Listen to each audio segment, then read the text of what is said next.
टुनटुनी अपनी सौतेली माँ के साथ एक छोटे से घर में रहा करती थी। उसकी माँ की खुद की भी एक बेटी थी जिसका नाम बुलबुल था। उसकी माँ आए दिन टुनटुनी पर अत्याचार किया करती थी, उसे मारा करती थी और घर का सारा काम टुनटुनी से ही कराती थी। साथ ही अपनी बेटी बुलबुल से एक भी काम नहीं करवाया करती थी। ऐसे ही एक दिन टुनटुनी अपनी सौतेली माँ से कहती है, माँ मुझे सोने की बालियाँ चाहिए। मेरी सहेली की माँ ने उसे सोने की बालियाँ दिलाई है, आप भी मुझे सोने की बालियाँ दिला दो ना माँ। हाँ हाँ, पैसे तो पेड़ पर लगे हैं ना, तेरी माँ यहाँ बहुत सारा पैसा छोड़ गई है जो मैं तुझे सोने की बालियाँ दिला दूँ। माँ दिला दो ना, एक बालियाँ ही तो चाहिए मुझे। अरे जा अपने बाप के पास, अगर मेरे पास पैसे होते तो मैं सबसे पहले अपनी बेटी को सोने की बालियाँ दिलाती, ना कि तुझे दिलाती। टुनटुनी रोती रोती अपने पापा के पास जाती है और अपने पापा से कहती है, पापा पापा मुझे सोने की बालियाँ चाहिए। मेरी सहेली को उसकी माँ ने सोने की बालियाँ दिलाई है, मुझे भी सोने की बाली दिलाओ ना पापा। अरे सोने की बाली, अभी तो तुम बहुत छोटी हो, क्या करोगी ये सब पहनकर? नहीं पापा, मुझे सोने की बालियाँ चाहिए तो चाहिए, आप मुझे कहीं से भी ला कर दो। अरे बेटा, अच्छा ठीक है, मैं जब शाम को आऊँगा फिर तुम मेरे साथ चलना, तुम्हें जैसी बालियाँ चाहिए तुम ले लेना। अब तो खुश हो ना बेटा? पापा अब मैं बहुत ज्यादा खुश हूँ, आप बहुत अच्छे हो, आप मेरी सारी इच्छा पूरी करते हो। ऐसे ही टुनटुनी शाम को अपने पापा के साथ एक सुनार की दुकान पर जाती है। टुनटुनी एक जोड़ी कान की बालियाँ पसंद कर लेती है। टुनटुनी के पापा उसे वो बालियाँ दिला देते हैं। टुनटुनी बहुत ही ज्यादा खुश हो जाती है। अपने पापा के साथ जब वह घर आती है तो घर पर आकर वह अपनी सौतेली माँ को बालियाँ दिखाती है। ये देखो माँ, पापा ने मुझे सोने की बालियाँ दिलाई है। सोने की बाली? जब दिलाना ही था तो दोनों बेटियों को दिलाते, तुझे ही क्यों दिलाई उन्होंने? अगर बुलबुल ने देख लिया कि तेरे पास सोने की बालियाँ है तो वो भी रोने लगेगी। अब मैं उसके लिए बालियाँ कहाँ से लाऊंगी? तू तो बड़ी है और बहुत समझदार है, वो तो तुझसे छोटी है, उसे कैसे समझाऊंगी मैं? तू एक काम कर, ये बालियाँ मुझे दे दे, अगर बुलबुल रोएगी तो मैं उसे दे दूंगी। लेकिन बुलबुल ने अभी बालियाँ देखी भी नहीं है माँ, वो तो रोई भी नहीं है। अरे तू क्या चाहती है कि मेरी बेटी रोए, वो भी तेरी वजह से?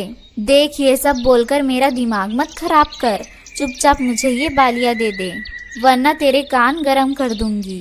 टुनटुनी डर कर कान की बालियाँ निकालकर अपनी माँ को दे देती है। वो बालियों को अपने पास ही रख लेती है। टुनटुनी रोते रोते फिर से अपने पापा के पास जाती है और अपने पापा से कहती है, पापा बालियाँ बुलबुल ने ले ली, मुझे दूसरी बालियाँ दिला दो, मुझे भी बालियाँ चाहिए। टुनटुनी बेटा, अब मेरे पास इतने पैसे नहीं हैं कि मैं तुम्हें दूसरी सोने की बालियाँ दिलवा दूं। जब मेरे पास पैसे होंगे तो मैं तुम्हें दूसरी बालियाँ दिलवा दूंगा, तब तक तुम थोड़े दिन के लिए इंतजार करो। अगर मेरी माँ जिंदा होती तो वो मुझे किसी चीज के लिए मना नहीं करती और मुझे कहीं से भी सोने की बालियाँ ला कर देती। आप मुझसे प्यार नहीं करते पापा, और ना ही माँ प्यार करती है। अरे ऐसी बात नहीं है टुनटुनी, जब मेरे पास पैसे थे तो मैंने तुम्हें सोने की बालियाँ लेकर दी, लेकिन अभी मेरे पास पैसे नहीं हैं, इसलिए मैं तुम्हें अभी फिर से सोने की बालियाँ नहीं दिला पाऊंगा। और हम इतने अमीर भी नहीं हैं कि जब मर्जी आए उतना खर्चा कर सके, हमें सोच समझकर चलना पड़ता है बेटा। और जब मेरे पास पैसे होंगे तब मैं तुम्हें बिना कहे सोने की बालियाँ ला कर दूंगा। रहने दो पापा, मुझे नहीं चाहिए सोने की बालियाँ। टुनटुनी रोते रोते अपने घर से निकल जाती है। वो एक जंगल की तरफ चली जाती है। उस जंगल में काफी पेड़ पौधे और नदियाँ होती है। यह सब देखकर टुनटुनी एक पेड़ के पास जाकर बैठ जाती है और कहती है, कोई मुझे प्यार क्यों नहीं करता? सब बुलबुल से प्यार करते हैं, हे ऊपर वाले क्यों नहीं करता कोई मुझे प्यार? तभी एक पेड़ टुनटुनी से कहता है, क्या हुआ टुनटुनी बेटा, तुम रो क्यों रही हो? तुम पेड़ होकर भी बोल सकते हो? हाँ हाँ, क्योंकि मैं एक जादुई पेड़ हूँ, मैं बोल सकता हूँ और तुम्हें सुन भी सकता हूँ। कौन से जादुई पेड़ हो तुम? मैं जादुई सोने के गहने का पेड़ हूँ। मेरे पेड़ पर बहुत से गहने लगे हैं, तुम चाहो तो मैं तुम्हें भी दे सकता हूँ। क्या क्या कह रहे हो तुम? तुम्हारे पेड़ पर तो कोई गहना नहीं लगा है, मुझे तो नहीं दिख रहा। मेरे पेड़ पर जो गहने हैं वो तुम्हें तभी दिखेंगे जब मैं खुद तुम्हें वो गहने देना चाहूँगा, वरना वो गहना किसी को भी नहीं दिखेगा। ऐसा भी है क्या? लेकिन मुझे गहने नहीं चाहिए, मुझे सिर्फ सोने की बालियां चाहिए। तुम कितनी मासूम बच्ची हो। वैसे तुम चिंता मत करो, मैं तुम्हें बालियों के साथ साथ और भी बहुत से गहने दूंगा। तुम्हें भविष्य में जब भी जरूरत हो तुम मेरे पास आना, मैं तुम्हें वो सब दूंगा जो तुम चाहती हो। क्या सच में? सच में ऐसा है? हाँ सच में, लेकिन तुम्हें मुझसे एक वादा करना होगा। वादा? कैसा वादा? वादा ये करना है कि मैं तुम्हें बहुत सारे सोने के गहने दूंगा, लेकिन तुम ये बात किसी को नहीं बताओगी, चाहे वो तुम्हारी सौतेली माँ हो या तुम्हारे पापा। ठीक है पेड़ जी, मैं ऐसा ही करूँगी, मैं किसी को नहीं बताऊंगी। वो जादुई पेड़ टुनटुनी को अपनी जादुई शक्ति से कुछ सोने की बालियां और कुछ गहने दे देता है। यह सब लेने के बाद टुनटुनी अपने घर आ जाती है। टुनटुनी के कान में बालियां देखकर उसकी माँ उससे कहती है, अरे ये सोने की बालियां कहाँ से लेकर आई है तू? ये सोने की बालियां मैं कहीं से भी लाई हूँ, आपको इससे क्या लेना देना? आपने थोड़े दिलाई है मुझे, अब तू जुबान भी लड़ाएगी मुझसे? नहीं माँ, मैं आपसे जुबान नहीं लड़ा रही हूँ, बस मैं आपको कभी नहीं बताऊंगी कि मैं ये बालियां कहाँ से लाई हूँ और आपको इससे क्या लेना देना कि ये बालियां मुझे किसने दिलाई। टुनटुनी की माँ को यह बात सुनकर बहुत गुस्सा आता है और वो एक डंडे से टुनटुनी की पिटाई करना शुरू कर देती है। तभी वहाँ अचानक से टुनटुनी के पापा आ जाते हैं और वो टुनटुनी की माँ से डंडा लेकर उसी की पिटाई करने लगते हैं और उसे हमेशा हमेशा के लिए घर से बाहर निकाल देते हैं। जिसके बाद टुनटुनी अपने पापा के साथ हंसी खुशी रहने लगती है। चिड़िया की शादी को बहुत समय हो गया था, लेकिन अभी तक चिड़िया को संतान की खुशी नहीं मिली थी। चिड़िया के परिवार में चिड़िया की सास थी और चिड़िया का पति था। चिड़िया की सास बहुत ही अच्छी चिड़िया थी। उसने कभी भी अपनी बहू को ये एहसास नहीं होने दिया कि उसकी कोई संतान नहीं है, बल्कि वो तो अपनी बहू को तसल्ली देती थी। माँ, अब तो इतना समय गुजर चुका है, लेकिन अभी तक हमारे घर में बच्चे नहीं हुए हैं। हमारा घर कितना सूना लगता है।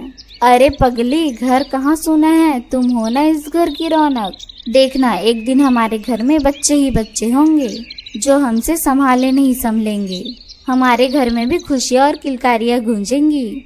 चिड़िया की सासू माँ की यही बातें थी जो चिड़िया को हिम्मत देती थी। उस चिड़िया के पड़ोस में एक कौवी भी रहती थी जो कहने के लिए तो चिड़िया की सहेली थी, पर वो अंदर से बहुत खुश थी क्योंकि चिड़िया की कोई भी संतान नहीं थी। चिड़िया, मेरी सहेली, अभी तक तुम्हारी संतान नहीं हुई। कहीं ऐसा न हो कि तुम्हारी सास तुम्हारी पति की दूसरी शादी करा दे। नहीं सहेली, मेरी सास तो बहुत अच्छी है, वो मुझे बहुत प्यार करती है। वो तो मुझे कभी एहसास ही नहीं होने देती कि मेरे बच्चे नहीं हैं। वो तो मुझे हौसला देती है। अच्छा मेरी सहेली, जरा संभल के रहना, कहीं तुम्हारी सास तुम्हारे पीठ पीछे छुरा न गोप दे। वो अभी ऐसे बोल ही रही होती है, तभी वहाँ पर चिड़िया की सास पीछे से सारी बात सुन लेती है। तुम मेरी बेटी को चाहे कितना भी भड़का लो, मेरी बेटी कभी मेरे खिलाफ नहीं होगी। तुम अपना बताओ, तुम अपने सास के साथ तो 2 दिन भी नहीं रह सकी और तुमने शादी के 2 दिन बाद ही अपना नया घोंसला बना लिया। पहले अपने आप को देखो, फिर दूसरों की बुराई करना। माँ, आप चलिए, मैं आपके बारे में कभी भी बुरा नहीं सोच सकती। आप मेरी माँ हो। फिर चिड़िया और उसकी सास अपने घर चली जाती है।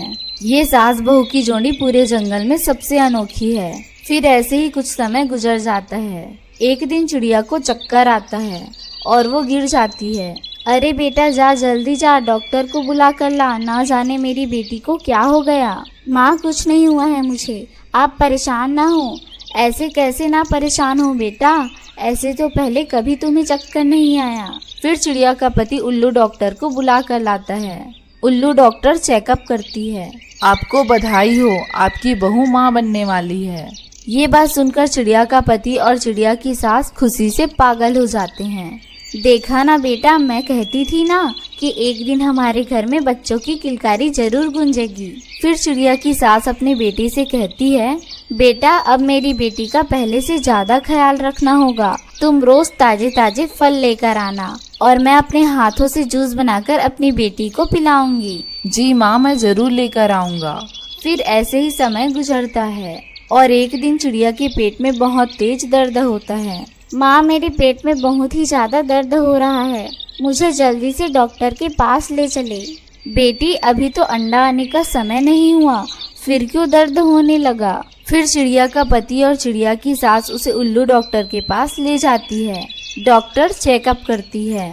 घबराने वाली कोई बात नहीं है, सब कुछ ठीक है, लेकिन आपकी बहू के पेट में 12 अंडे हैं। अब आपको पहले से ज्यादा इनका ख्याल रखना होगा।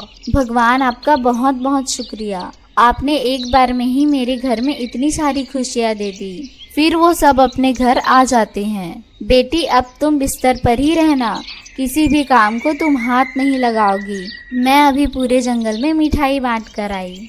फिर चिड़िया की सास पूरे जंगल में मिठाई बांटती है और सबको बताती है कि उसके घर में 12 बच्चे आने वाले हैं। ये लो कौवी, मिठाई खाओ, पता है मेरी बहू के पूरे 12 बच्चे आने वाले हैं। फिर टूनी चिड़िया की सास मिठाई देकर चली जाती है, लेकिन गौरी कौवी को जरा सी भी खुशी नहीं थी। फिर गौरी कौवी अगले दिन चिड़िया के घर जाती है। चिड़िया, तुम मेरी सहेली हो, इसलिए मैं तुम्हारे भले के लिए कह रही हूँ। तुम इतना कुछ कैसे सहोगी? तुम ऐसा करो कि तुम 2 ही अंडे रखो और बाकी के 10 गिरा दो। तभी चिड़िया की सास वहाँ आ जाती है। तुम दफा हो जाओ यहाँ से, तुम देखना हम अपने 12 बच्चों की कैसे अच्छे से देखभाल करते हैं। फिर गौरी कौवी वहाँ से तुरंत भाग जाती है। माँ, अब मैं इस गौरी कौवी से कभी दोस्ती नहीं रखूंगी। मुझे पता चल गया है कि ये मेरी खुशियों से कितना जलती है। फिर कुछ समय बाद चिड़िया के घर में पूरे 12 बच्चे होते हैं और चिड़िया का परिवार 12 बच्चों को देखकर बहुत ही ज्यादा खुश होता है।